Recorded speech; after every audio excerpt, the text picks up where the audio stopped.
need some simple and easy scrapbook page ideas? Hello everyone, MISSCARRIE here. Today I'm going to share how printed background pages can significantly speed up the scrapbooking process. Today I'm working with the July collection from Hip Kit Club. This has an awesome island theme with vivid hues, tropical florals, printed scenes, and a few simple prints. In the main kit, you receive 24 prints on 12 double-sided papers, a set of chipboard alpha stickers in this lovely blue, cardstock layered foam phrase stickers, cardstock die cuts, wood veneer laser die cuts, and a set of stickers. I'm going to flip this over real quick so that you can see all 5 designs. There are icons, borders, florals, alphas, and labels. As I share my scrapbook process with you, I'll bring in a few more items to create the project. As always, I encourage you to use what you have in your collection, but if you would like a list of the supplies that I'm using, I've provided you with links to each item in the description below. Let's get started with the project. Printed backgrounds are my go-to when I need a quick scrapbook page design. It can be difficult to find a way to add my own personal touch, though.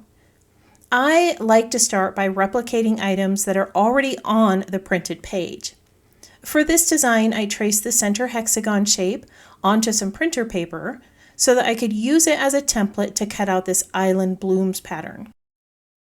Replicating a shape creates cohesiveness in my design, and it will give me another layer to add to my layout. I've also chosen a like color. With all those bright florals, I don't want to overwhelm the page with another hue. This blue matches perfectly. This hexagon is going to sit on the lower left side of the page with the photo. I'm taking advantage of the printed leaves and using them to create a frame that brings focus to the picture.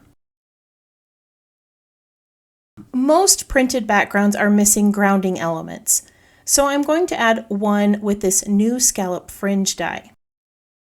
I'm going to cut this from the ombre side of overjoyed pink cardstock. This die was a little too long for my spellbinders machine. Normally I would have placed it at an angle, but I didn't want to lose the ombre coloring. I had to cut this in 2 passes. I laid it onto my base plate and ran it through. Once that was cut, I lined up the rest of the die with the cut portion of the cardstock. I used a little mint tape to hold it in place and ran it through the machine. For the smaller border, I used the solid side of the cardstock, so I was able to cut it at an angle with 1 pass. Off camera, I framed this with some immersed blue cardstock and added stitching to the hexagon shape with my sewing machine. With printed backgrounds, it's best to select a few colors from the pattern and use those to enhance your design. In the photo, our daughter's friend is wearing blue, and the blue frame and the blue hexagons will bring focus to that.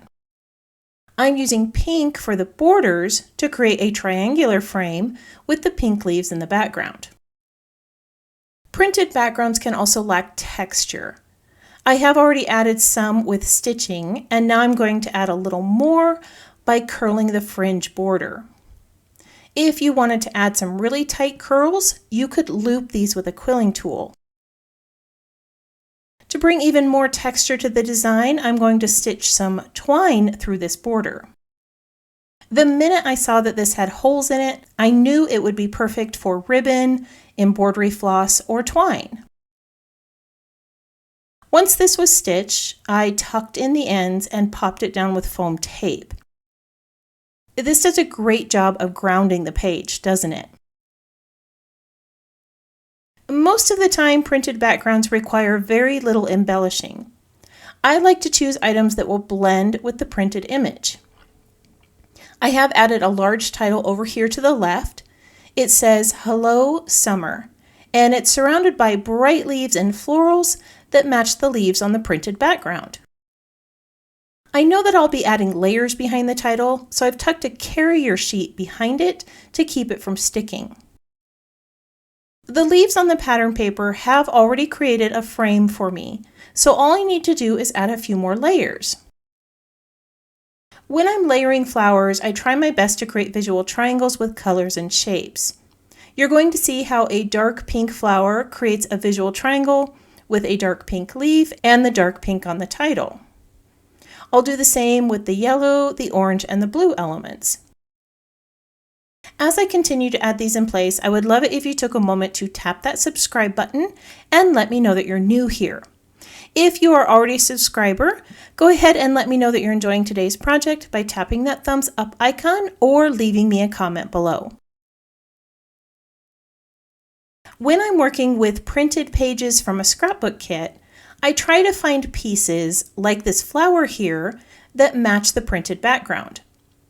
Layering it over the top will add some dimension, and I know that it's going to fit well because there's already an image on the printed part of the page. The last element I'm going to add is this foam arrow, and then I'll finish off my design with a few border stickers. I'm going to use this bright blue one. One portion will sit here at the base and another at the top. Here's the completed page that I created using that printed hexagon background. I added some zigzag stitching to the border stickers and emphasized the hexagon shapes with blue embroidery thread. This could also be done with a pen or stitching stamps. I brought in some more twine with a little bow right here and tucked some sunglasses near my title to match the sassy girls in the photo.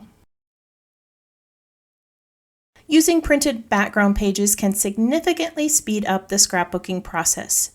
Whether you prefer a simple photo and title layout or enjoy adding embellishments and thread for a personal touch, the printed pattern design provides a convenient starting point that's easy to build upon. I hope that you give a few of these techniques a try. If you're one who enjoys pinning projects to inspiration boards, I've added still shots of this layout to my social media posts and website for you to use. I want to thank you for joining me today.